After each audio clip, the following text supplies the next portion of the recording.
Hey, what's up, guys? Welcome back to Is It Crazy or Is It God? Hey. What's going on? What's going on, man? Once again, I am thankful God woke me up every day. But we're going to get into what we read and how I can probably be better. Oh my gosh. You know, It's not even a question. I mean, for me, yeah. man, Yeah. this reading is wild. We just watched something and it pointed out something really good about the book of Numbers, which is, God will, um, he'll take you through the consequences of whatever your choices are, Mm-hmm. but his promise is still there, Mm-hmm. and he will forgive you, and he'll keep you safe, but you have to seek him. You know what I mean? Even through our issues, our trials and tribulations, sin, but you still just have to seek him. You have to repent, and you have to be like, okay, I was wrong. Sorry, I jumped all the way in. Yeah. Oh, it's all good. Okay, It's so definitely all good. let me ask you, how was your week? Beat me to the punch, guys. I did it. That's the Uh, first. my week was good. I learned a lot about myself, and we're ready to get out of our comfort zone a little bit. Got out of my comfort zone this week, and I'm gonna continue doing it. Just thinking about certain things a different way or from a different perspective. So, and besides that, um, it's I'm really ready to focus more on God, myself, you, and my other endeavors. Like I'm ready to, you know, 10 toes down. 10 toes down, man. So it's just gonna be interesting. So, you know, I don't know what I'm gonna be like next week, but you know, I'm trying to be, especially after reading what we read. I'm just trying to be more thankful and have more gratitude. You know, so that's how my week went. Anytime you wake up and you get to live life and you're working where you know, where God has you at, and you gotta be grateful and blessed He's done that for you. Yeah. So that's how my week went. So next week is next week I'm gonna dive into this pool of uncomfortability, and it's gonna be cold.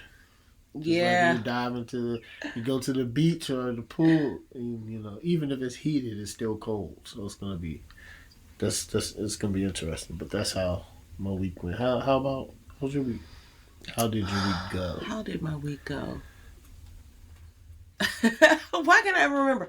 It's like all of these days just mentioned to you. Yes, this week was, man, this week was real.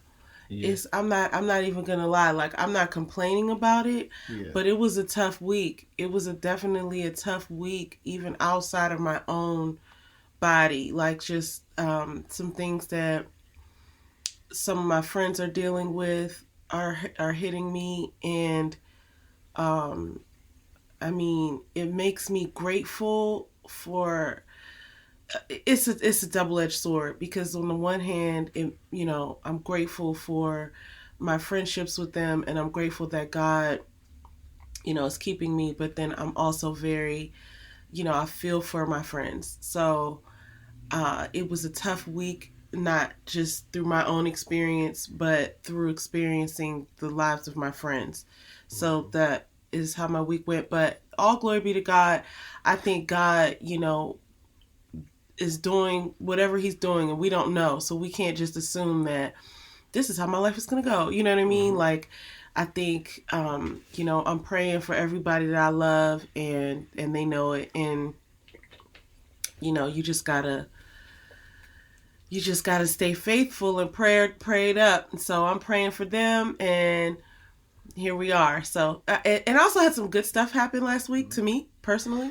So, that some things that I'm excited about, and some things that, again, just trusting God for. I don't claim to know how things are going to shake out, but it looks like things are looking up. So I had some low points last week, and I had some really high points. So. Mm-hmm. So, I mean, it's life. That's how my week went. Yeah. I can't believe it was only 7 days. Man, like, a lot happened in 7 days. It was a lot that happened in 7 days. But, hey, I'm still here. I'm grateful. Yeah, man. All right, let's get into it. Let's get into this reading. So we want to recap. We read Numbers 14 through 22 and Psalm 90. Mm-hmm. So, Numbers 14 and 15 and Psalm 90, right? So, 14 and 15 have to do with the lack of trust, which always angers God, because trust is a big thing, and the various rules. So, the lack of trust, right? You got to think, like, trust is something that is... Man, I think it's even deeper than respect, right? Because trusting somebody is a lot, right? Yeah. Like the trust fall. It's called trust fall for a reason. Mm. That it's a lot to trust, and I think we constantly lack trust in God. Yeah. I know I do. I'm gonna be honest with you guys. I do. I mean, yeah, I can't deny that. He'll be like, trust me. And he'll pull it. It's all good. He'll make sure my phone is too. We're not journalists, guys. We're not we're not producers. You're going to hear all types of things going off on the phone.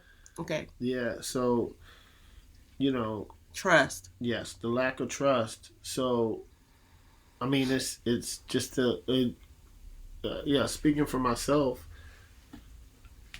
I lack trust in God. But the more that I dive into Him, and the more that I read the Bible, the more that I start gaining that trust back, right? Because God is like, just trust me. And we're so worried about what's going on the outside, mm-hmm.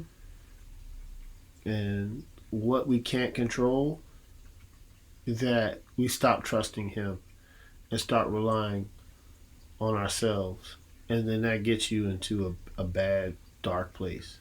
So you have to trust God, because that's His will for you. That's the hardest thing, right? Trusting God, man, because you don't see it, you don't know it, and then you look back from years and be like, yo, that's why I went through all this. Mm-hmm. But at the time, you find yourself, I know me, I find myself, I didn't trust God. Mm. And then the more that I'm starting to trust Him, Now, listen, trusting God leads to more uncomfortability. You got to understand that. And our minds are built to make us comfortable. So when I say that I'm leaning more to trust God, I'm becoming more and more uncomfortable. Mm-hmm. And I think that's, where God's will is for you. Whatever God's will is, it's uncomfortable. Yeah. Because it goes against the norms of society. Right. So, yeah. Okay. So, yeah. That was the bar. Okay. Okay, let me talk about that real quick though. Mm-hmm. The trusting. Trust is a tricky word, because I think it's one of those words that people have their own personal meaning for. There's not, like, maybe, I would venture to say that there's not a universal understanding of that word, where it's like, you know, if I have to think of something on the spot. If you think about lip gloss, just because I got some right here, everybody kind of knows what lip gloss is, right? So there's different types of lip gloss, but like you would know exactly what someone's talking about if they say lip gloss. When you say the word trust, people have not only different interpretations of it, but different levels and variations of it. So when you're talking about trust, you know, really the only way that it applies is 100%. I think that would be my understanding of it. So it's not like I trust you a little bit, right? Because that's kind of like so I feel like when you said there's a lack of trust, for sure. I mean, I do think there's reasonable levels. Like, I think it's okay to have levels of trust, but the ultimate level belongs to God. Like, you should trust God over anything, anyone, even beyond like science, because that's what miracles are, right? When he makes something happen that is almost like not scientifically explained, right? Like what happened with those people in this book where they fell. You know, and you've just seen different acts from God, you know, where you know, things went against the norm.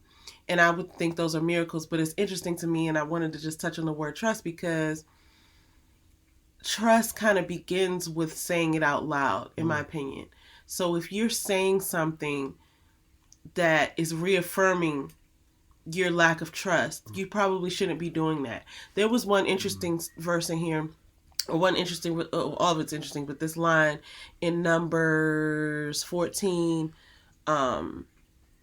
28, and God was actually saying, as I live, says the Lord, right? He said, just what you have spoken in my hearing, I will most certainly do to you. And I was like really stricken by that, because I was like, it struck me, because how many times have we walked around and said like, oh, FML, oh, I'm having such a bad day, oh, nothing goes right for me, or something negative like that, where if you kind of just start flipping it and saying, God's going to handle this.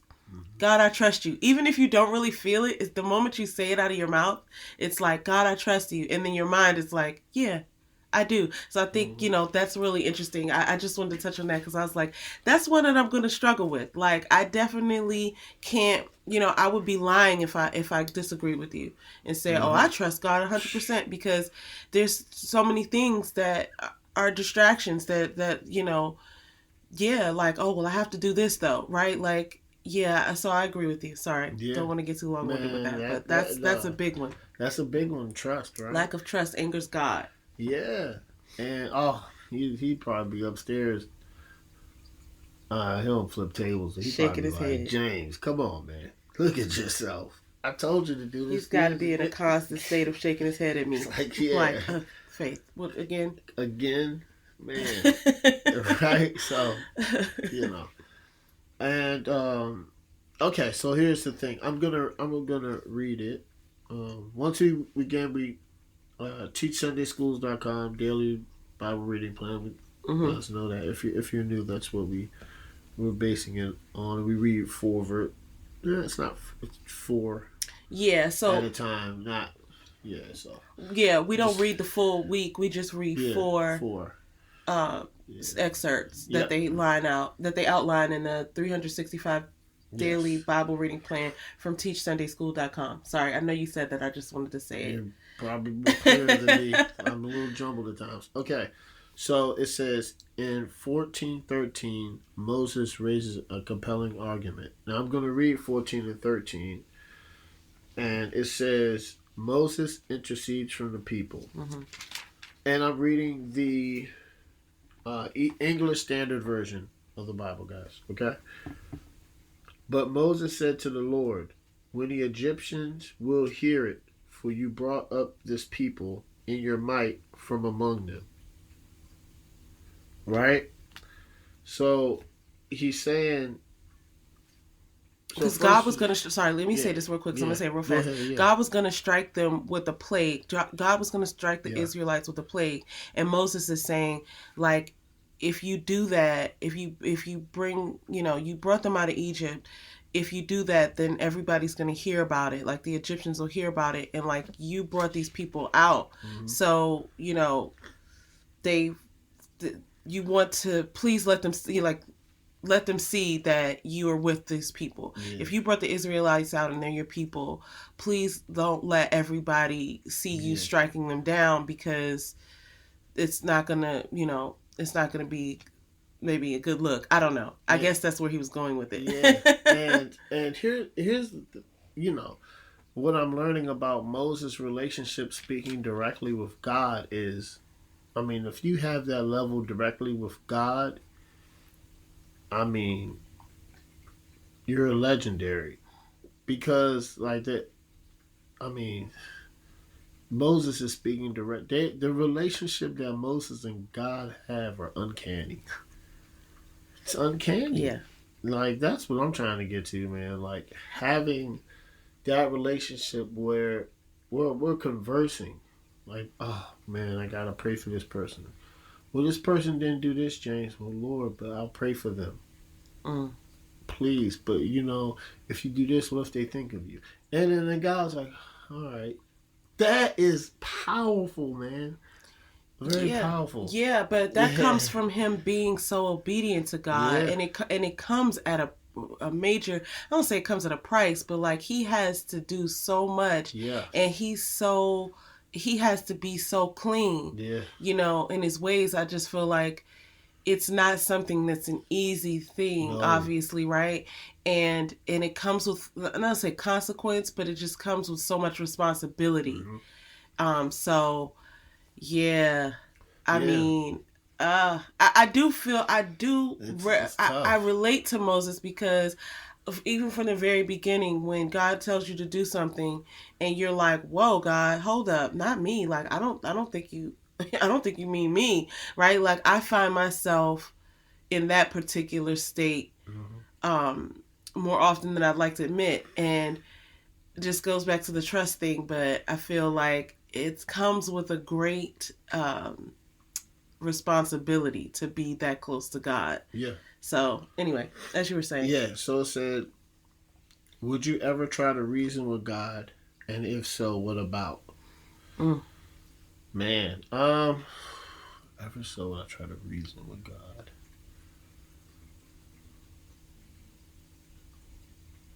I don't know if it's come up yet.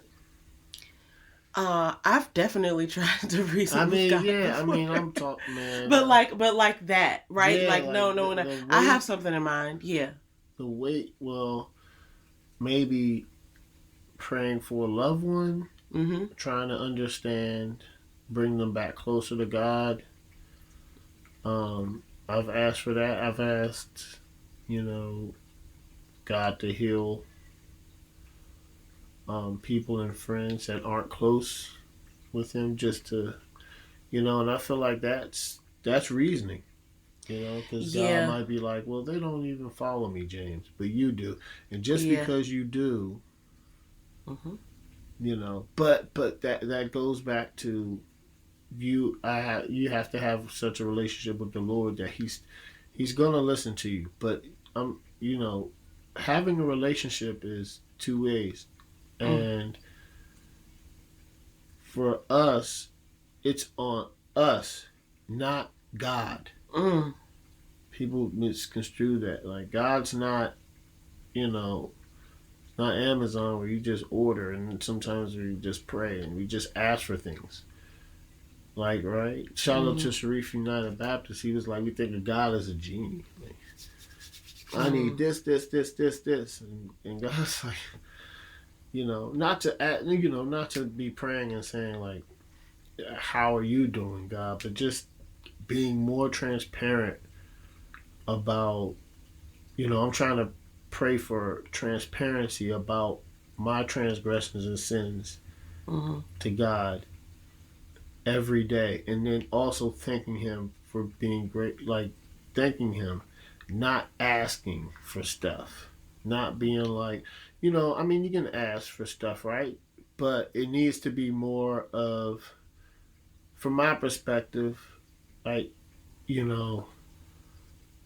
like Moses was praying on behalf of the Israelites, but his relationship with God was he was listening to God. He was doing everything God asked him to do, and he was meek, right? Yeah. So that's what I that's listen. Moses is Moses, but you want to strive to have a relationship like that, like to be open and transparent. Because if you just pray to God like, God, I'll never drink again, he's whatever, you're gonna heal up anyway. But maybe you won't.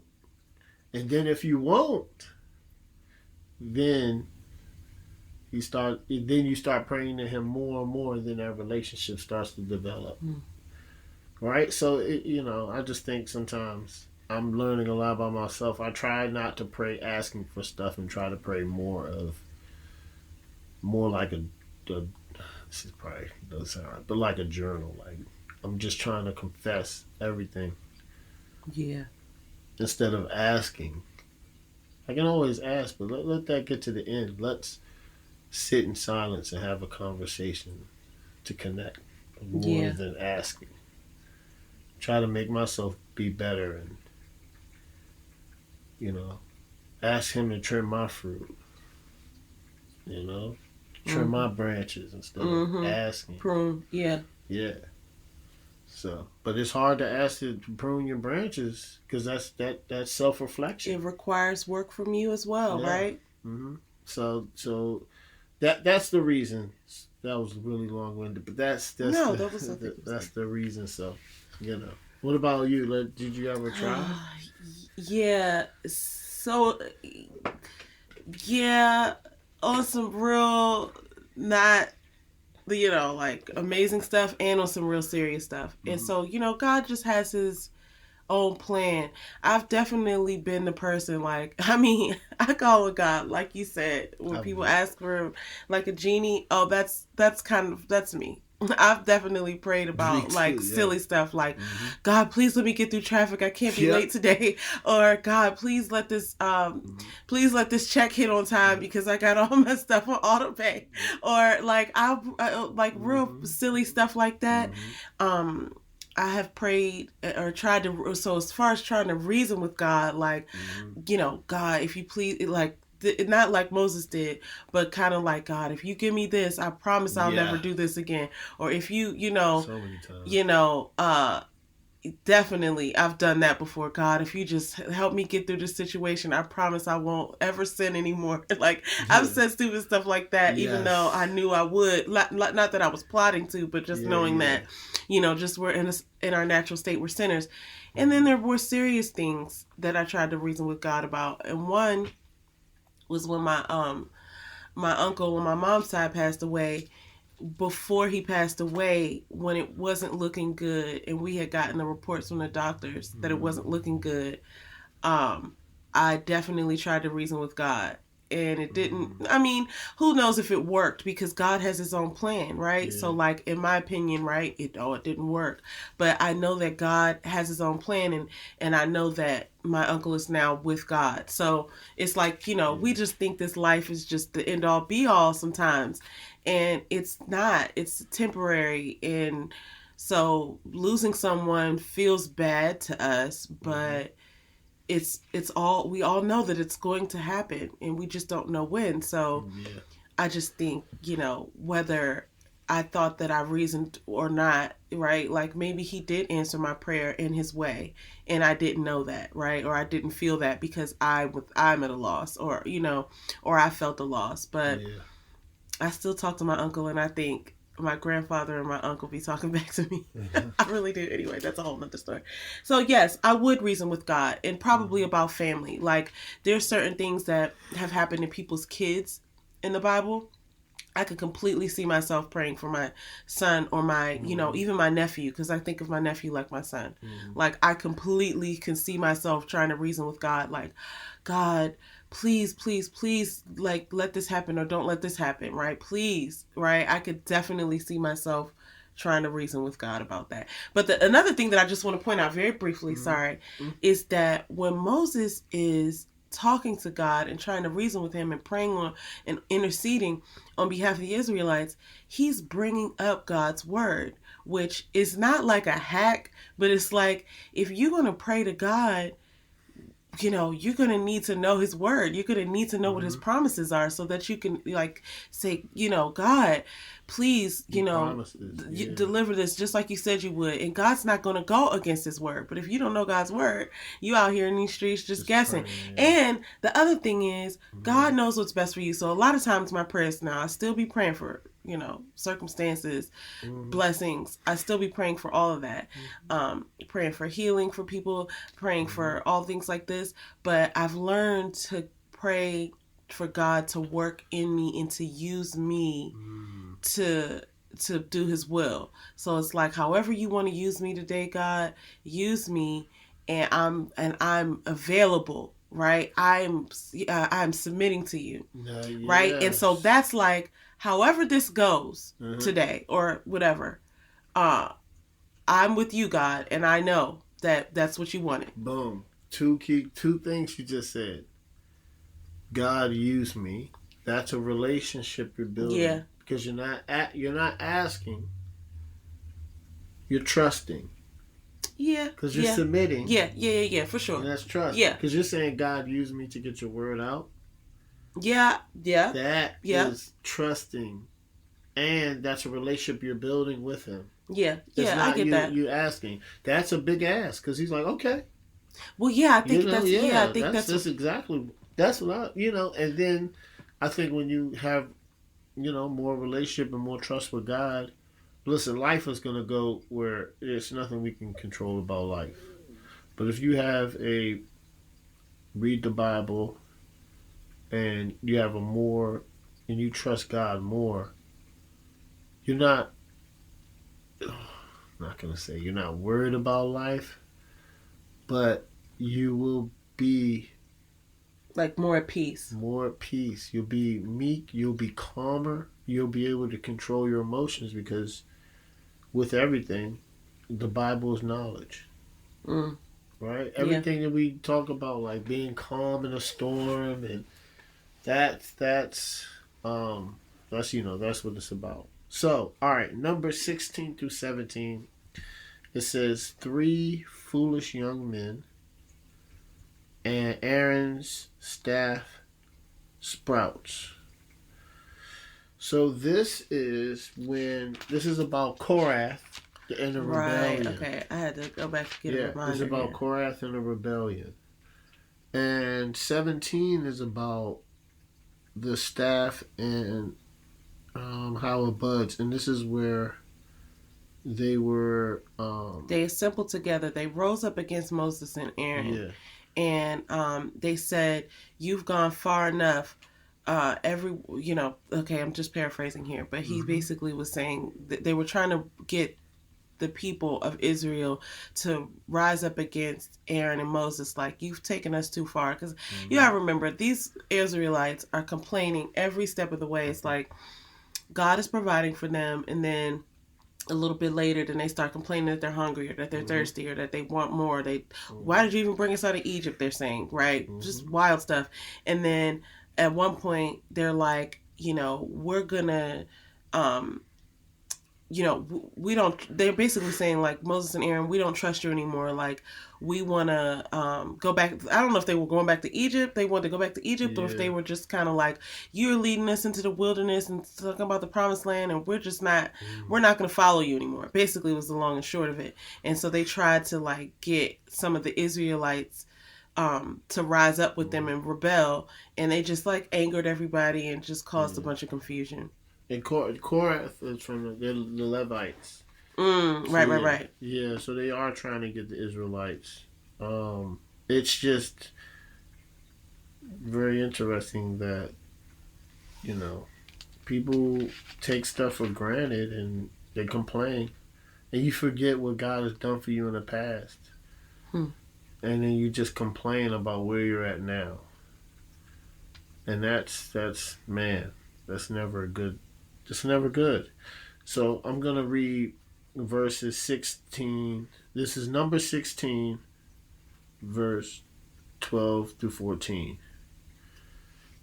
And 12 is, and Moses sent to call Dathan and Abram, the sons of Elihab, and they said, we will not come up. It is a small thing that you have brought us up out of the land flowing with milk and honey to kill us in the wilderness, that you must also make yourself a prince over us. Moreover, you have not brought us into the land of flowing with milk and honey, nor given us inheritance of the fields and vineyards. Will you put out the eyes of these men? We will not come up.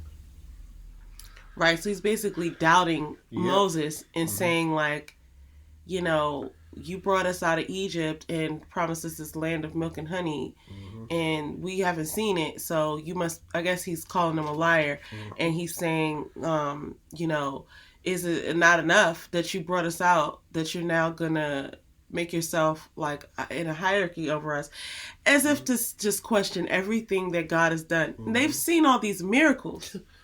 It's like, what else do you need to see? You've seen all of these miracles. You've been eating and drinking the entire time, whether you like the food or not. And all of us have had that conversation with our parents growing up. Liver or okra. Oh, despise. I don't like this. And it's like, I don't like this. Well, you're not hungry. Yeah. Right? I don't want tuna fish. Well, you're not hungry. Yeah. Right? And it's just like, oh, well, I guess I am because I'm going to eat this. Right? So, but it's like, that was just like a little joke, whatever. But yeah, how soon we forget, like, all the things that God has done up until this point, and they were following the cloud and everything. So it's like really odd. And then you look around and you're like questioning. Yeah. Right? Like, what? Like, you just forgot everything. So anyway, sorry. No. That's good. So I think you're definitely right. And I do that a lot. We talked about this, right? I complain a lot. And after you can, man, to where we both have come from, to where we're at now, jeez, man, y'all wouldn't even know. Some people know that are close to us, but like, that's why I gotta like thank God, because sometimes I do exactly this. I complain, like, now I'm not talking about extenuating circumstances like what God did for them to Egypt, but it is very comparable when you've been at a bad spot and then now you're 10 times better and you're still complaining that God hasn't brought you out of there. Yeah. Like, you're still complaining.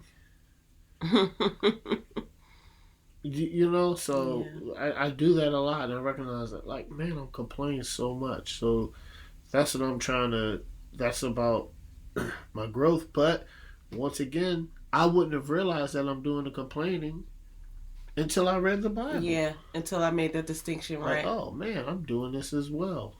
And God forgave them. So it's just about reading the Bible, praying every day, getting in His Word, and rebuilding that relationship and trusting God and submitting to His will. But man, when I tell y'all that's difficult, I'm being transparent. So, and this is not, I'm just being honest with myself. So, yeah, I appreciate it. So right here it says, what would have happened to the Exodus if lots of people acted this way?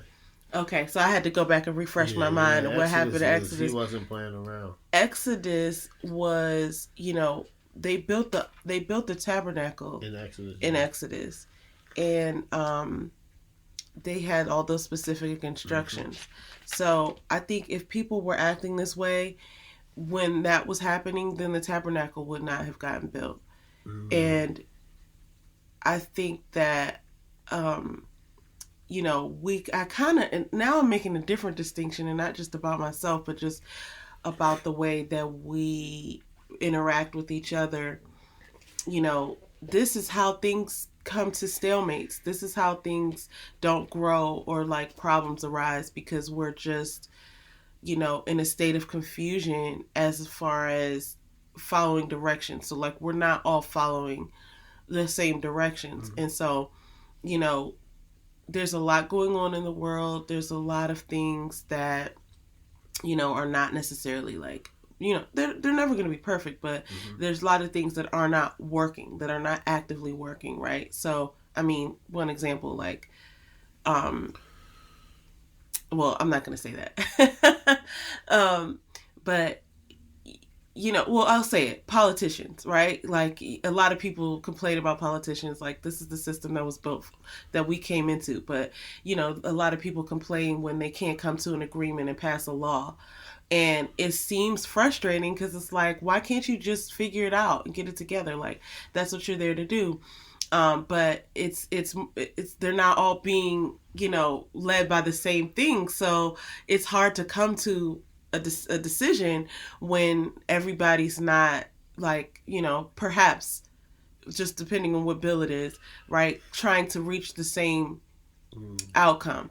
And so I bring that up because the question is, what would have happened to Exodus if the people had acted this way? Which, to me, I just think if people were going to try to just complain and say, this isn't happening, like, you brought us out here in the wilderness and we don't see no milk and honey. If they would have done that in Exodus, then the tabernacle would have never gotten built.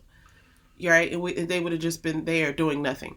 They would have just been there at a stalemate. Like, well, I don't want to put red thread. I want to put green thread. It's just like, well, God said red thread, and God said gold, and God said bronze, and God said silver, and to hammer it out like this in one piece. And so if they were not on one accord listening, then they would have never been able to build the tabernacle, and they probably wouldn't have even survived, to be honest. Right? So, like, that's what I think. Yeah. That's what would have happened if lots of people would have acted this way. I didn't think about the tabernacle, which is, man, I thought about in Exodus, I think God would have I think he would have got rid of him. He did this time, but in a different way. And so this time, he just opened up the earth and swallowed them. It's not funny, but I think in Exodus, he might have made an example. I don't think this time, because of the tribes are so big, and they were Levites, which they were around the tabernacle. I don't think a lot of people seen it. I think in Exodus, they weren't tribes yet, or it was the beginning of the tabernacle. I think he would have made an example and killed them in front of everybody, just like he did with Aaron's sons. Yeah. Like, where's Aaron's sons at? Did God kill them on the spot? I think, not to say God is listening to Moses more. I think he's getting a little bit more. I want to say he's. Sorry, God. God is like lenient. I feel right. Yeah, he's more lenient than, especially than before the flood. Yeah, he's right? more lenient. He's more. I don't want to say. I'm gonna say lenient. It sounds he's becoming more compassionate, but I think he's just more lenient. Like you said, he's more lenient. Like, all right, okay, I'm not gonna kill everybody this time, but your children will make it out of the wilderness and you won't. Right. In Exodus, I don't know if he would have started over. So here's the thing, and I'll just bring this modern day because I feel like God is super lenient as opposed to like what we're reading here. Yeah. God is super lenient these days. Like, you got people going around worshiping very odd things, and you have, I won't say the majority of us, because I have no facts for this, but like, so many of us are just distracted from his word, right? So like, even me, right? Like, I'm sitting here and I'm reading this stuff every week, and then I'm definitely better off than I was before we started reading so consistently. But like, I react to something, and it's not the way that God would have preferred me to do it, and he's so lenient. We're back here, like, in these days, if you were to do certain things, like, you had to make a sacrifice, you had to, clean yourself and be alone for 7 days, and like, these sorts of things.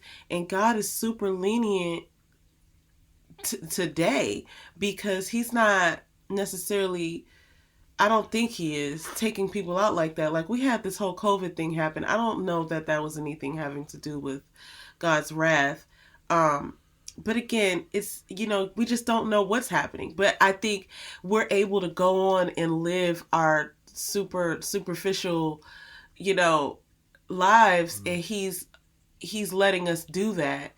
And he's letting us complain, and he's still blessing us with Wi-Fi and Netflix and all types of stuff. Like, we still, in America, like, we still live a really decent life, and regardless to the fact that we're not being so obedient. So that's a really interesting point you bring up there. But I'm sorry, I feel like I cut you off. But did you answer that question? What would have happened to the Exodus? Oh yeah, you did. You did. Yeah. Yeah, man. Man, this is a good discussion. It is. Okay. All right, so Numbers 18 through 20, it breaks down the duties of the priests and Levites. Now, remember, the Levites are close to God because they made a vow to serve God. So that's why it says priests and Levites. The water for cleansing. Moses' sin hitting the rock. And the death of Aaron. Yeah. So it breaks down it talks about the duties of the priests and Levites, and then it also breaks down the laws of purification. This goes to how, when it says purification, it's like some of the priests and the offerings that you have to give to God in this day, in this time. Like if you touch a dead body, you're unclean for 7 days, But back then they were washing clothes, and they were washing themselves, but I feel like back then they were dealing a lot more with livestock, and we all know this. The tabernacle dealt with blood, not human blood, animal blood, and because God considers blood life, it was only for an offering for the Lord. Like, that's the only time that you deal with blood. Is a burnt offering or fireable offering. So it just breaks down what type of wood, and that's kind of like the laws of purification. So it's more so what they're doing in the tabernacle to be cleansed, and if you're not, then it breaks down if you what happens if a stranger comes, and what happens if you touch a dead body and somebody dies. It just breaks that down in order to be not cured, but in order to be purification. They use a lot of water for cleaning, like I just said, washing clothes, washing themselves. So going to then, Aaron passed away. Yeah, that wasn't really covered in great detail. I don't remember. I remember when we read about it. Numbers 20, verse 22, and he passed away. He was gathered. They stripped him, of all of his garments, and he perished, and they wept for 30 days. It breaks down of what they did when Aaron passed. Yeah. Now we're going to go to Moses sinned. Yeah. And this is rare. I think this is the first time. Now, let me tell you something, guys. This is the only example of Moses sinning. Then that's phenomenal. But, once again, nobody's perfect. Nobody's perfect, yeah. I mean, he has a very outstanding record.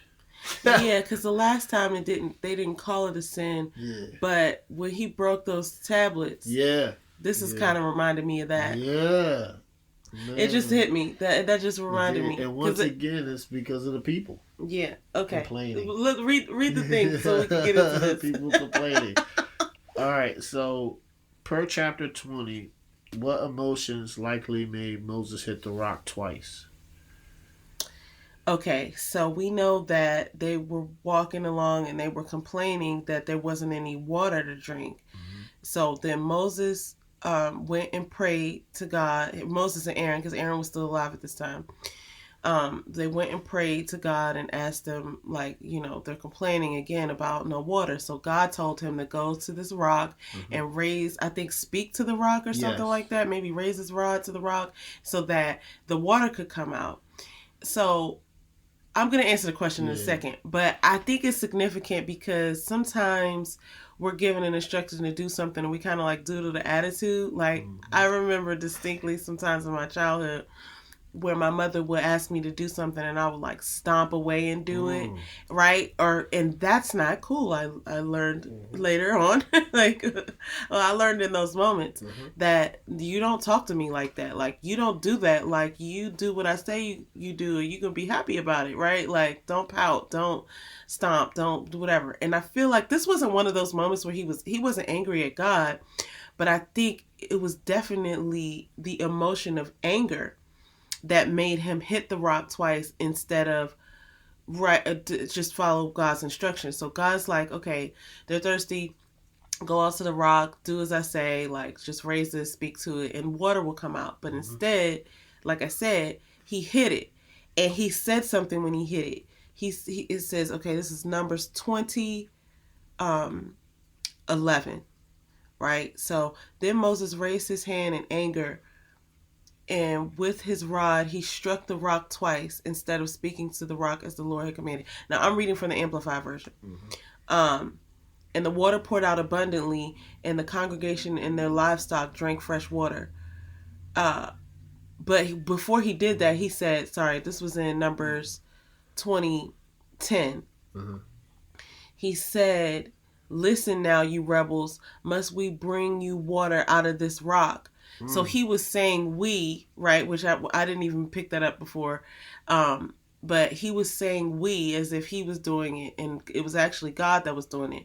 But I think sometimes when Moses was being worked, when God was working through Moses, it was to show the mercy and the glory of God. So for him to deliver God's miracle in an angry way like that was a sin.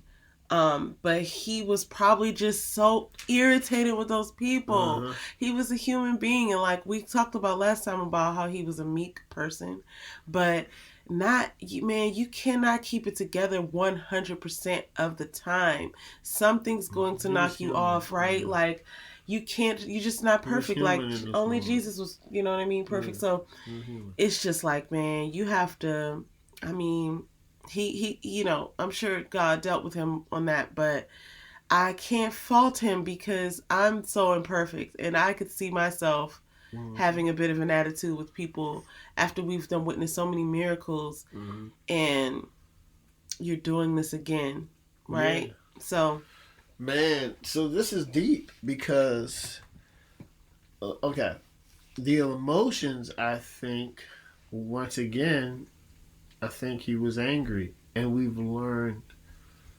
time and time again how emotions can get you in deep trouble. Anger is one of them, right?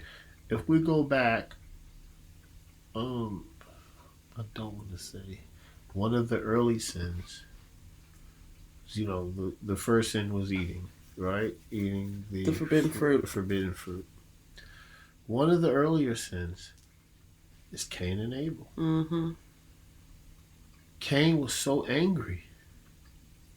He didn't even realize, like, man, I need to look at myself and maybe I can give God. And now I'm learning that when God asks you for a sacrifice, it needs to be unblemished, the best of the best, and he's going to provide it to you. He's going to provide you with the best fruits because God is saying, give me your best. And I don't know if Cain did. God was like, well, Abel gave me his best. You didn't. and that's it. Like Right. that's It's not it. Like pleasing. he could have did. Here's the thing: if Cain wasn't angry, he would have just been like, all right, you know what? I can give next time God asks for a sacrifice. I'll give my best. I'll try my Mm, very best to give him everything my best. Now we right. know we talked about this. God is very direct and look like he is listen to his word. He doesn't mince his words. Mm, He doesn't.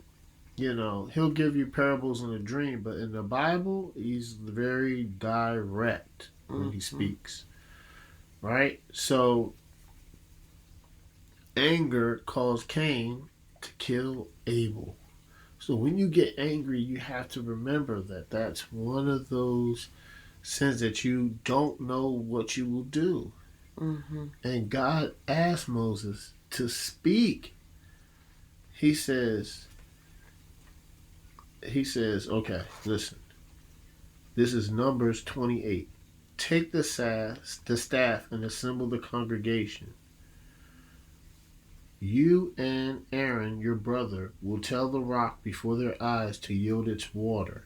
So you shall bring the water out of the rock for them and give drink to the congregation and their cattle.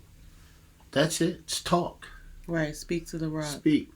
And he got angry and hit it twice. And like you said, he's human, guys. Yeah. And I'm gonna be honest, his resume is impeccable. Yeah. Moses' resume is impeccable, but he had a moment, just like Job. You can say what you want about Job. Job complained, and what he went through was ridiculously like what? Yeah. He complained, and it took him a very long time to do that. Right? Yeah. So he was human. Mm-hmm. We complain about waking up late for a job that God blessed us with. Yeah. It's like what? Mm-hmm. Right? So Moses, I think he just, and I say this to people all the time. Sometimes you have a bad moment, and that was Moses' bad moment. He got angry. He's human, and we're all human. And he didn't listen this one time. He didn't, but he sinned. Yeah. And now this is how God is. So that's my emotion. But we're gonna move on to a bright, and we're gonna move on to a note that we talk about. But with Moses, he had a bad moment. He hit the rock. Now listen, we have bad moments, but because God is direct, Moses wasn't allowed into the promised land. He had a bad moment. It's Yeah. okay. I mean, listen, Moses is probably a pillar of heaven. Yeah. Not probably. I don't. Yeah, I would imagine. He's a Like, pillar in heaven. Like he gets referenced so much in other chapters. Yeah. And like referenced so much that What a legacy left. a legacy. We're all gonna go. Yeah. Right? We're all gonna go at some point. Yeah. And that's an amazing legacy, right? People are never gonna stop talking about Moses. No. Never. So now we wrapped up with Numbers 21 to 22. And this talked about Moses makes the bronze snake. Moab, Shion, and OG. I think it's Og, but I like OG. No, it's okay. Oh, man. OG. Triple OG. All right, let me stop. So, and then Balaam's donkey speaks. Now, so this is interesting. So, the bronze snake, once again, the Israelites complain. Right? I'm saying this so much, and I read this and was like, man, I complain like the Israelites. And I probably complain more. But, so Moab, Shion, and Og are the ones that the Israelites. They're the ones that the Israelites that God, where they're moving towards the land of the milk and honey, and these are the God. This is the people in the Bible. Remember we read that they went to war and they won. These are the three. Yeah. Kings. Well, Moab, the three lands. My apology. Right. So now for the bronze serpent. They complained and they said that they didn't have any food or any bread, And God got serpents, of fiery serpents, and they bit the people. And the people started dying because of the poison from the serpents. Mm-hmm. And once again, Moses prayed for the people. Yeah. He just kept praying for Kept these. praying. And God said, okay, make a fiery serpent and set it on a pole. And everyone who is bitten, when he sees it, he shall live. Fiery serpent of bronze. Yes, a serpent of bronze. My apologies. No, that's okay. That's why I don't think it's in yours. So he made it of bronze, and he set it on a pole. And if you look up, you're saved. A simple thing. Mm-hmm. They lived. They lived. Because everybody else was dying from the poison. If you look up to the serpent, the bronze serpent, you're saved. Mm-hmm. If you look towards God, you're saved. Mm-hmm. Right? Now, this is very interesting because the people that died didn't look up. Right. It's a simple thing. If you look up to me, you're saved. Mm-hmm. Now, I was doing some research, and this is what this question asks. And I'm gonna ask it, and then this is a good This is a good deep thing that I didn't notice it, but now I don't. I'm not saying I'm right, but it is in the Bible. Mm-hmm. So the question is, how is the raising of the bronze snake a foreshadowing of the crucifixion? Mm-hmm. You want to go ahead and start with that? Because I think you already have. Yeah, go ahead. So, the bronze snake is looking up and trusting God. Mm-hmm. By looking up, you're saved by a simple thing. Mm-hmm. Jesus died on the cross, and if we look up to him and believe that Jesus died on the cross for our sins, we're saved. Yeah. Simple thing, right? Now, don't want anybody to deviate. We're reading the Bible, and both of us believe that Jesus Christ died on the cross for our sins. Yeah. For our sins. Yeah. He's God's greatest gift to us. Yeah. He is King. Remember that, right? The Lord is God, but Jesus is King. Mm-hmm. So, I was looking at something, and Grace Digital Network. So, okay, I just wanted to shout that out. Some things I like, with everything else, it's a grain of salt. I just try to make sure with anything, y'all, just make sure you go back to see if it's in the Bible. Mm-hmm. Now, Jesus said that he is bread, right? He is the bread of life. Break it unto me, and then you have everlasting life, right? Yeah.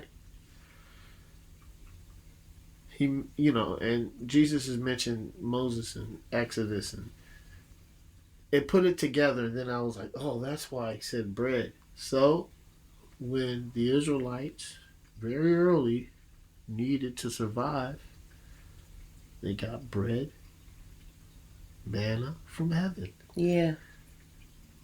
So Jesus came from heaven. Yeah. He's the bread which God has given life. Mm. So breaking the bread is the manna that God... So basically, guys, to make it easy, because Jesus is God's son, and he came from heaven, we believe that he died on the cross from sins. He is the bread that can give you life. Yeah. Simplified.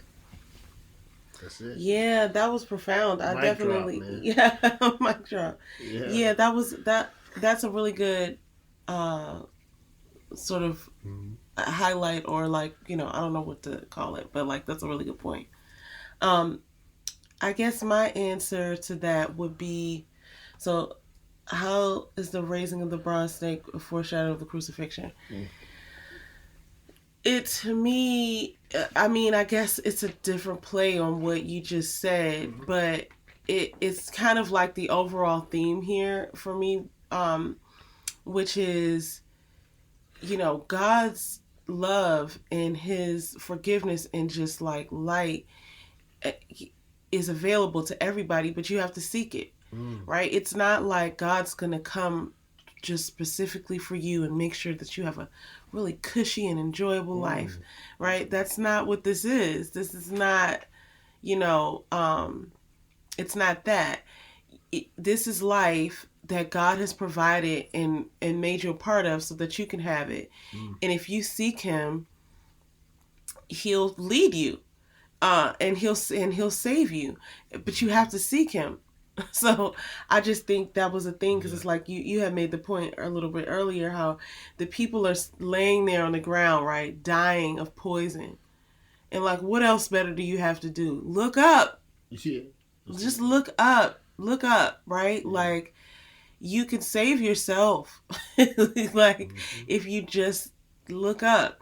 So I think also one of the things that I was looking at was the Bible Project, which is a YouTube channel, and I believe they have a website as well where they kind of just break down some of the stories. So like, we'll read and then we'll have our own like questions, and then we'll go like look things up. So on the Bible Project, there was a point made where they thought, they mentioned that the snake thing was strange, right? Like, why would you have to look at a snake or something like that? But it was the poison of the snake that was killing them. So it almost made sense, because it's like the same thing that you are suffering from, you can be delivered from, but you have to go through God. It's not, you know what I mean? It's like the entire point that he wants you to know that he's doing this for you, right? Kind of going back to that Moses thing with the rock. It's like, when you witness a miracle from God, I think it's because he wants you to know it came from him. He wants you to know that this isn't natural. It wouldn't happen any other way if I didn't do this for you. Right? So I think it's one of those things where you have to seek it. You have to do the work. Right? As somebody had mentioned it, we went to this thing a couple of weeks ago where the guy was like, he's not from America. He was saying like, you Americans have this thing, the customer's always right. That's incorrect. The customer's not always right. I don't know where y'all got that from. And I thought to myself, yeah, I've been saying that for years. The customer is not always right. In fact, a lot of times the customer is flat out wrong. And the subject matter expert can gently guide the customer to educate them and tell them like where they could use some more information. But the customer is not always right. I'm bringing that up because it's like, you have to do the work. Like, this is not a life that is created so that you can just be king, or you were talking about billionaires. Like, this is not that, right? Like, this isn't just set up for you to just go and be the king of the world. Like, it's something else. I'm not going to claim to know what it is, but I know it's not that. And we all go through things, and we all have flaws, and we all have, those things just that come with being human. But I think I'm gathering that the point is to seek God through everything. He'll show you he'll give you the desires of your heart. He'll show you what you should be doing. He'll show you how to serve him, and he'll heal you along the way, and you can enjoy life, right? You're going to go through some tough stuff too, but at least you have God. At least you that's what I'm noticing. So that's what I think. That's how I think the raising of the bronze snake foreshadowed the crucifixion, because you have to seek God, and then he'll deliver you. Yeah. Look up. I like that. Yeah. Just look. It was like, just look up. That's like that movie we watched called Don't Look Up. Oh my gosh. That movie was so ridiculous. Funny though, because okay, I think I said this in a previous episode. The movie was so funny because the whole premise of it was that these people were, about to have this thing happen where the world was going to end. And the administration that was in office at the time in America was like, basically like, don't look up. Don't look up. Don't worry. Right? Like, we're going to fix this. And I'm not going to give away what happened. But at one point in the movie, they turned to the guy who had a faith, who had a who had religion, and they asked him to pray. And I thought that was really interesting because at the end of the day, when it's really going down, right, I'm gonna be praying. So if you're around me, I'll pray for you too. Yeah. If I'm around by then. But Yeah. you know, it all comes back to that. You're gonna, either seek them now or seek them when it's too late. That's so morbid. No, I don't that's even real. know what to say it like that. Now, seek them when it's too Yeah, late. I mean, God is real, man. Yeah. It's obvious. Yeah, you don't want to be seeking him when. Yeah, I don't want to be like that though. You I don't want to be like seeking him when you're lecture- noticing people disappear and he's coming back, and then you don't want to notice him then because it's too late. And I mean, I try not to be like, I'm not trying to lecture anybody.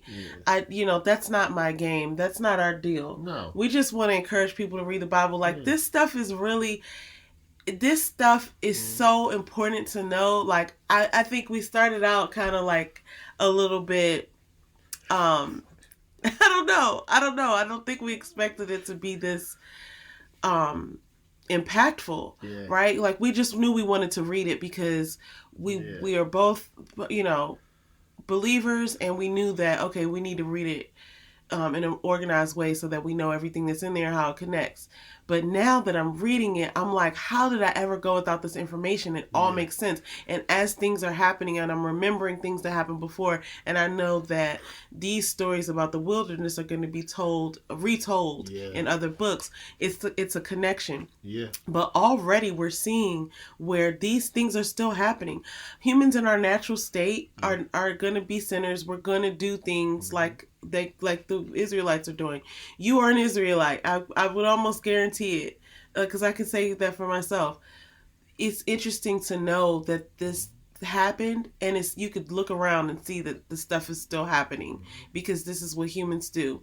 But in order to sort of progress out of that and sort of have a better understanding of life, literally this Bible reading is so necessary. I'm just gonna say it. So definitely don't want to come off like lectury or anything like that. And you obviously everybody's gonna have their own relationship with God and their own way to communicate with Him. And so we're definitely not trying to be lecturing anybody. But I do want to say, just a shout out, the Bible Project. That's my shout out for this week, along with some other people who I'll shout out. But the Bible Project, if you look them up, you could probably Google it, but if you go on YouTube, it's called Bible Project. And they do these reenactments, like with drawings of each of the books of the Bible. They even break down some of the people. So I wouldn't use that as a substitute for reading, because literally when you're reading, certain things hit you as you're reading that probably wouldn't happen when you're just watching like a 10-minute snippet. And obviously they have to leave some things out because it's a short snippet and a drawing, so you might not catch everything that you need to catch. But it is a good thing to like kind of recap, make sure you understood what you read. But that's my shout out for the week. All right. Yes, and then actually, we're going to get to that. We're going to do that next week because this ties into this. Right? Okay, so, because we saw that on the Bible Project. Yeah. So that's why I want to leave this for next week, because it's going to tie into this. All right, so, and we're talking about the end of Numbers 22. So if you're reading it, we're going to continue with 22 because it connects with 23 and 24. Gotcha. It's gonna make perfect sense next week, guys. Okay? Yeah, okay. Trust me, it's gonna be a great opening. So next week we're reading Yes. Go ahead. Next week we're reading Numbers 23 through Numbers 32. Yep. So that's where we're at next week. Once again, I'm always gonna shout out Yes, I'm a Unicorn, my wife's channel. Also, Miss Damita Jo. I'm also going to shout out Fourth Quarter, which is just listen, man. I love sports, so anytime, and yes, I know the game's on. But anytime that you want to hear, sometimes you get, and I love those shows. I'm not going to say their names, but sometimes it's just oversaturated with the same topic. So if you want to hear Other sports shows, topics, you mean? other sports Like shows, mainstream. mainstream is saturated. If you want to hear stuff from our perspective, the fans, just tune in. It's just us being authentic and talking, and we're having a good time. So those are my shout outs. Yeah, I already shouted out Bible Project, Grace Digital Network. Yep. Gotta mention them. TeachSundaySchool.com. Also, just want to highlight one thing that one person he shouted out, Miss Damita Jo. Miss Damita Jo does reviews. She does just kind of like recaps of different shows. She also has a show on ReTV. What's going on, and she just kind of goes over some of the things that are happening in our culture today. So super fun. Shout out to Miss Damita Jo. Her channel will be linked. Also, you could catch us over on her channel, herself and myself. Those two sisters, we go live most Thursday nights. This Friday and this past Friday, we did Friday night because we are reviewing a show live. But check out Miss Damita Jo's channel. You can see me over there. Disclaimer and warning, this is not for children over there. So just keep that in mind. It is definitely not rated G. So it's just two sisters talking very honestly and openly about different topics. So yeah, that's all we got. I wanted to say, as we always do, don't take our word for it. Go to the source. Read your Bible. All right, guys. Yes. Peace. Peace.